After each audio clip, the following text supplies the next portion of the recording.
सांसारिक वैराग्य जन्म से 10-12 वर्षों के बाद ही प्रारंभ हो जाता है। ये वैराग्य स्वतः ही प्रारंभ होता है।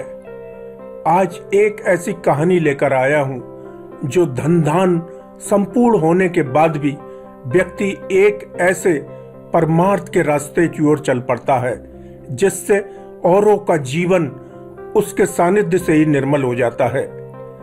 दीपक जलता स्वयं है किंतु उसका प्रकाश 10 दिशाओं में प्रकाशमान होता रहता है। पिता के सानिध्य में आनंद का लालन पालन वैभव के साथ चल रहा था। घर में किसी चीज की कभी भी कोई कमी नहीं थी। आनंद के पिता के पास अकूत दौलत थी, फिर भी उन्हें दौलत का गुरूर दूर दूर तक नहीं था। आनंद भी धीरे धीरे शुक्ल पक्ष के चंद्रमा की भांति बड़े हो रहे थे। जब थोड़ा थोड़ा ज्ञान होना प्रारंभ हुआ, आनंद का व्यवहार में बदलाव आना शुरू हो गया था। घंटों मंदिरों में भगवान की मूर्ति के आगे बैठे रहते, 2-2, 3-3 दिन तक घर से बिना बताए गायब हो जाते थे। घर में उनके नाम मिलने पर चिंता होने लगती। उनको तलाशा जाता तो दूर कहीं वन में आनंद समाधि में लीन होते थे। माता पिता को ये देख बहुत चिंता होती रहती थी। वह आनंद के भविष्य के लिए सदैव चिंतित रहते। उनकी समझ में नहीं आता था इतना छोटा बालक ये क्या सोच रहा है कि क्या किया जाए। वक्त का पहिया धीरे धीरे बढ़ रहा था। आनंद 12 वर्ष के हो चुके थे। वह अपने माता पिता से सदैव यही कहते थे कि वह उनका मोह छोड़ दें, उनकी मंजिल कहीं और है। वह हर बार काशी का ही जिक्र करते रहते थे, परंतु उनका जन्म तो सीतापुर तीर्थराज नैमिषारण्य में हुआ था। परंतु काशी से उनका क्या संबंध था जो माता पिता को विचलित कर रहा था।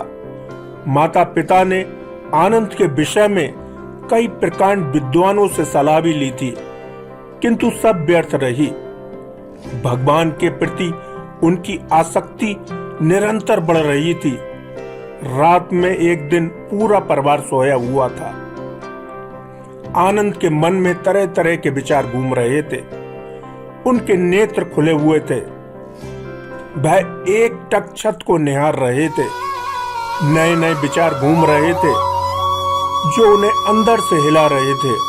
वह बिस्तर से उठे, माता पिता के चरण स्पर्श किए और निकल पड़े परमार्थ की ओर। आकाश में अंधियारी छाई हुई थी। दूर दूर तक कुछ भी दिखाई नहीं दे रहा था, परंतु उनके अंदर का प्रकाश बाहर के अंधेरे को उजाले में तब्दील कर रहा था। पैदल ही वह अपनी मंजिल पाने निकल गए थे।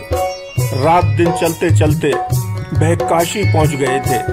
इतनी लंबी यात्रा करने के बाद भी उन्हें थकान छू तक नहीं पाई थी। काशी में कहां जाना था उन्हें कुछ भी पता नहीं था। ईश्वर की जिस पर कृपा होती है, रास्ते स्वतः ही बनते चले जाते हैं।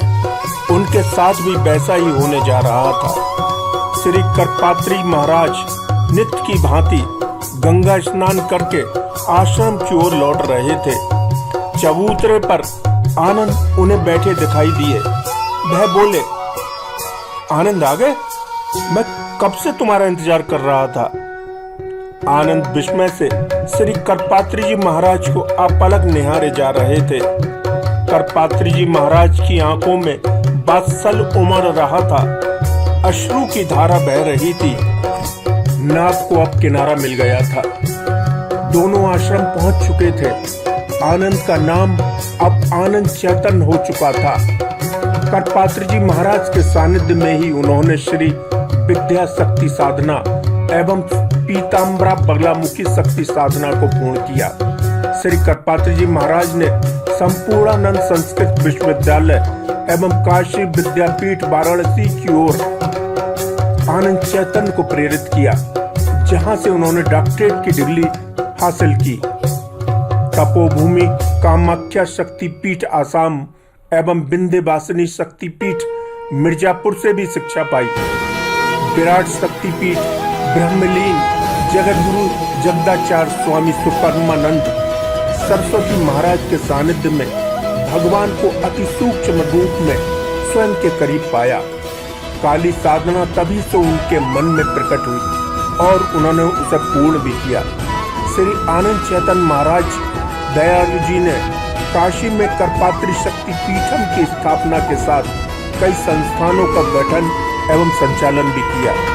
18 पुराण, गीता, रामायण, वेद, वेदांत दर्शन का प्रकाश वह निरंतर कर रहे हैं। दयालु जी का नाम दयालु जी ऐसे ही नहीं पड़ा, उनकी कृपा सदैव हमेशा हर एक व्यक्ति पर रही। दया के प्रतीक वह दयालु जी महाराज बन गए। वर्तमान समय में विराट शक्तिपीठ श्री आश्रम केवलारी नया गांव, जिला नरसिंहपुर, तहसील श्रीधाम, मध्य प्रदेश में साधनारत हैं। श्री आनंद चैतन्य महाराज दयालु जी का जीवन दीन दुखियों की सेवा में बीता है। मानव शरीर में उन्होंने भगवान को अति निकट से साक्षात दर्शन पाए हैं। घर से संपूर्ण होने के बाद भी उन्होंने सेवा का भाव चुना। उनका मानना है सेवा से ही हम भगवान के अति निकट पहुंच सकते हैं। धन तो आने जाने वाली माया है, भगवान उनके ही पास रहते हैं जो दीन दुखियों की सेवा में अपना संपूर्ण जीवन अर्पण कर देते हैं। भगवान को दिखावा नहीं, भाव चाहिए। श्री आनंद चैतन्य महाराज दयालु जी ने नाम नहीं कमाया और ना ही नाम कमाने की उनकी इच्छा है। जीव कल्याण के लिए वह हमेशा साधना लीन रहते हैं। उनके जीवन का उद्देश्य मानव कल्याण है, देश कल्याण है। चकाचौंध की राजनीति से उनका कोई वास्ता नहीं है। सिद्ध पुरुष होने के बाद भी हवा उन्हें छू नहीं पाई है। ऐसे लोग बैरागी जीवन, जन कल्याण की भावना होने पर भी गुमनामी में खोए रहते हैं।